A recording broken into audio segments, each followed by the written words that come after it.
There's a hole in our roof. Yeah.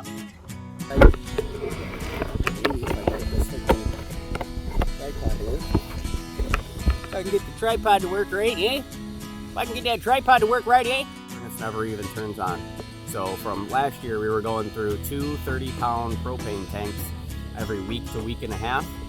And now they're lasting us 2 to 3 weeks, maybe even a month during the middle of winter because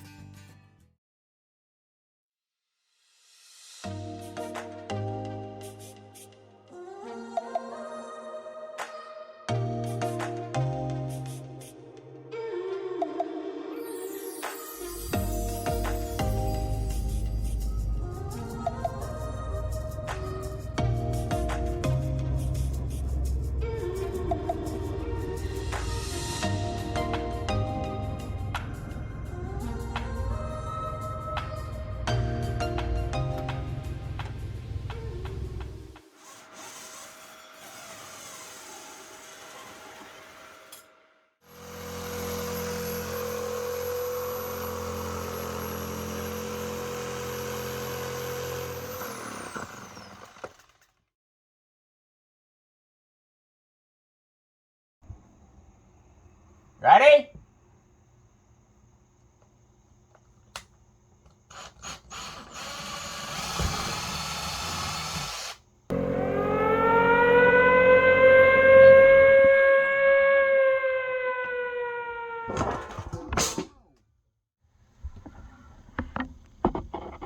There's a hole in our roof. Yep.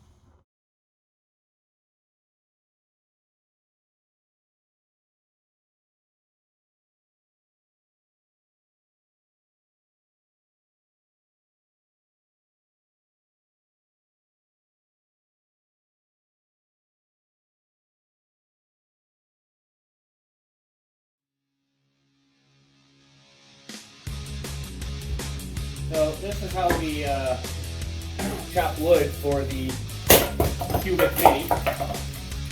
And what we have to do is we have to chop everything up kind of like you would normally for any other fire. But then at that point, you got to chop everything on a chop saw about 6 to 7 inches long.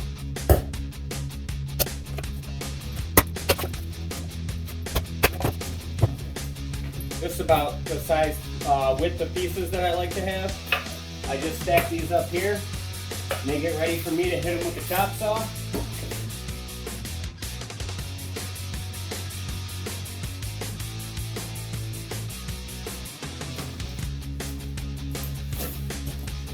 Alright, so once I get a pile like this, this is when it's time for me to start hitting it with the chop saw.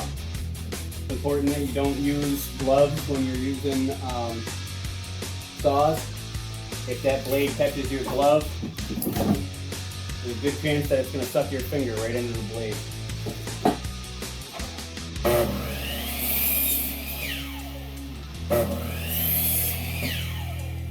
So I just cut these between like 4 inches to 7 inches. I like the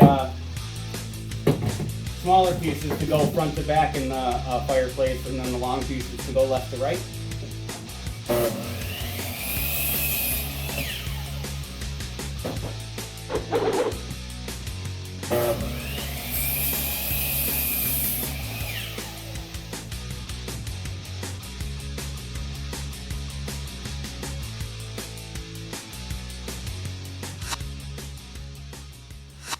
We got the Cubic Mini about a month ago, and we've been having fires in it every single day. It's phenomenal. Our furnace doesn't turn on at all while we're awake all day. It comes on a little bit at night, but that's about it. So these two baffles are in top of the Cubic Mini, up top here, and it's for the secondary burner. They each have a screw in them. It's just a tiny Allen head screw. All you do is unscrew it a little bit. It should unscrew itself from the top, and then you just gotta wiggle it to get it out of there. It's a little bit of a pain, but it does wiggle itself right out of there fairly easily. So there's that. So you take both of them out right here, and then you make sure the inside's cleaned out really good. And then you can also can see up in there now. Yeah, there's nothing at the top, and right there behind, up there behind that black beam is the chimney pipe. So we have a chimney sweep, and we're going to clean it out. You're supposed to clean it out a week after you install it, but we've been fairly busy here on the homestead trying to get everything ready for winter. Here is our chimney sweep. Just screws onto the end of this nice and stiff guy right here. So we're gonna go up top and we're gonna shove it down. It's really a short thing. It's only about let's say 5.5 feet long, but that should be plenty for what we're doing here. So we have to go up top on the camper, and we have to take the cover off of the chimney pipe and then send this bad boy down. We already put newspaper down in here to make sure we catch a bunch of stuff that comes down in there, but really we're going to vacuum it out anyway at the end, so it doesn't matter if you put anything in there. But yeah, that's it. So let's go to the roof.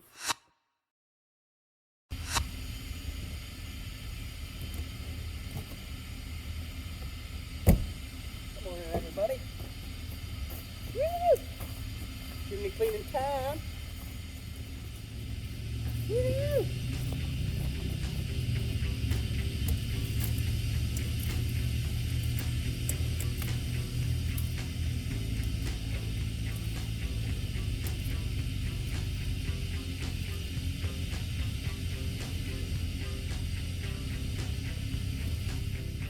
Alright, everybody. It's a little chilly out here today, but we're gonna get it done nonetheless. So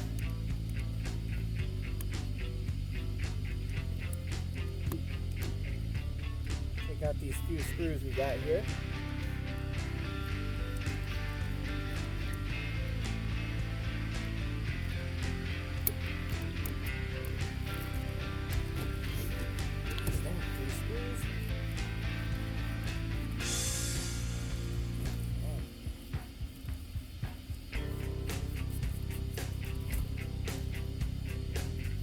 Okay, bad boy, get him right off.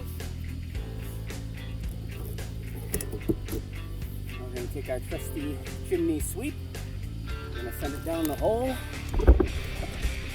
Just so you can see, you can't see anything down that hole. You know, a little bit of a mess, but we'll get her cleaned up. We'll do this because you can pull the pipes right apart, especially the top pipe.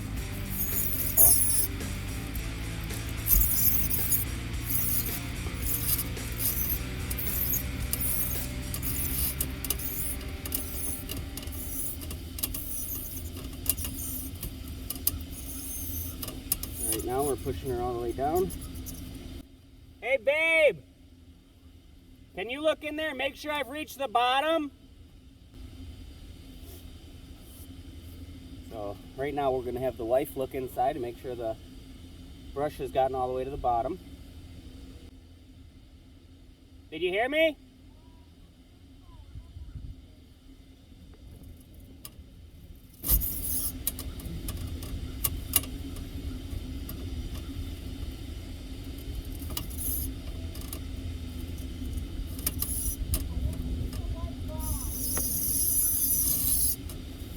Alright, well, we'll try one more time then. I'm going to pull it all the way up and out. Alright, look at that, a bunch of crap coming out of there. Now I'm going back down in.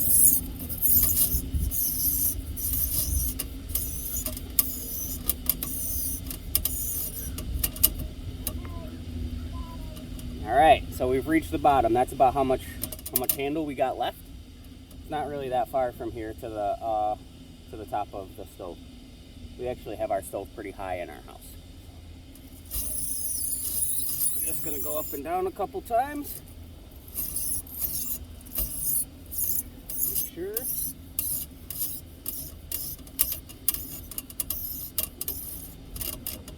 Now I know that that's about where we're at. You know, about 12 inches out, 12 inches left. So just hold everything together, finish sweeping her down.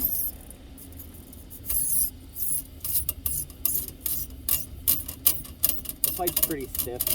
It's a little bit wiggly, but it makes it easier to store and stuff like that, so not a big deal. There's that.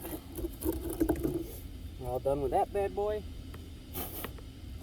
I'm actually just gonna scrape off this thing a little bit.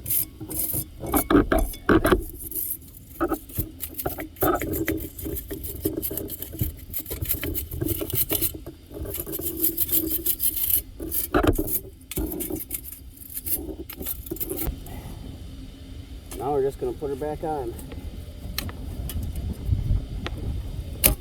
Wasn't really that dirty. I think we could probably go another month, 2 months. We went about a month this time, but I would say we could probably go another 2 months. But they just want you to check it after a week to make sure. And it all depends too. If you're burning nice and hot in your fireplace, you won't really get that much creosote buildup. So having a temperature gauge where it tells you that you're burning efficiently is a good idea with one of these. That way you make sure you're not building up creosote the whole time, because you're actually burning at a temperature that'll burn most of the creosote off. So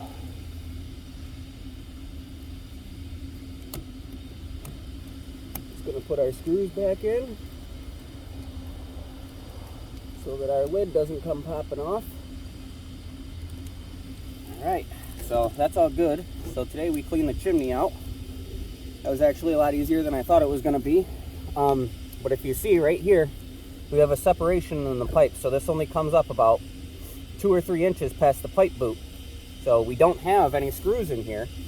But we've had 50, 60 mile an hour winds lately, and this hasn't moved at all. So this is a good setup. It's nice and sturdy. It's nothing to worry about. I'd imagine you can put screws in if you're worried about it, but I wanted it to be ease of removal. So if you just pull this off of here, you pull it out, the inside pipe also comes out, and the inside pipe is down to about here inside. So we have a rubber boot that you put on top to cap it for transit. So this whole upper section, this whole 12, 14 inch section comes right off, whoop, and then we just put a rubber boot on top to cap it for transit. And if you can see, I'll try to give you a good angle here. If you can see from here,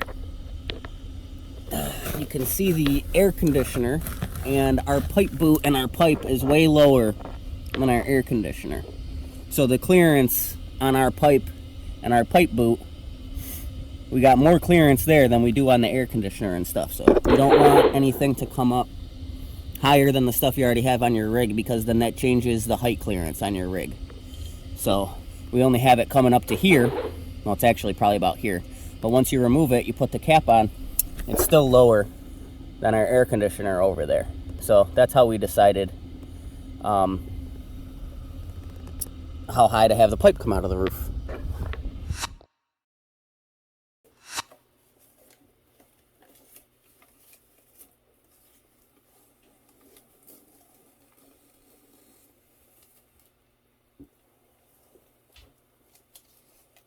Woohoo! So there it is. That's quite a bit of crap, I think, for such a small chimney. So maybe once a month is a good idea. But now we'll just take this outside and dump it, and vacuum the inside of the Cubic Mini out again, and we'll put the baffles back up, and we'll be ready for another fire. So that was pretty easy, and thanks for joining us for our dirty job this week.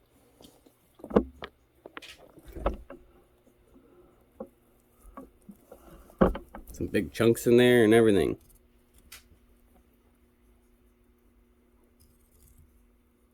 Gross. I believe I got this freaking tripod here. I can get the tripod to work right, eh? If I can get that tripod to work right, eh? Hey, we absolutely love the Cubic Mini. It has been awesome. We are thinking about getting a second one for our bedroom, actually. It's been great in the camper, keeping down the moisture levels, the temperatures between like 70, 74 all day long, and our furnace never even turns on. So from last year, we were going through 2 30-pound propane tanks every week to week and a half, and now they're lasting us 2 to 3 weeks, maybe even a month during the middle of winter, because all we're using them for is our hot water heater and to cook food. During the middle of the night, the heater does kick on a couple times, but that's just because we don't take the time to get up and stoke the fire in the middle of the night. I mean, we could always make it so I get up at midnight and stoke it, and Sam gets up at 3 and stokes it or something like that, but we don't really feel the need to. We're saving enough doing it this way.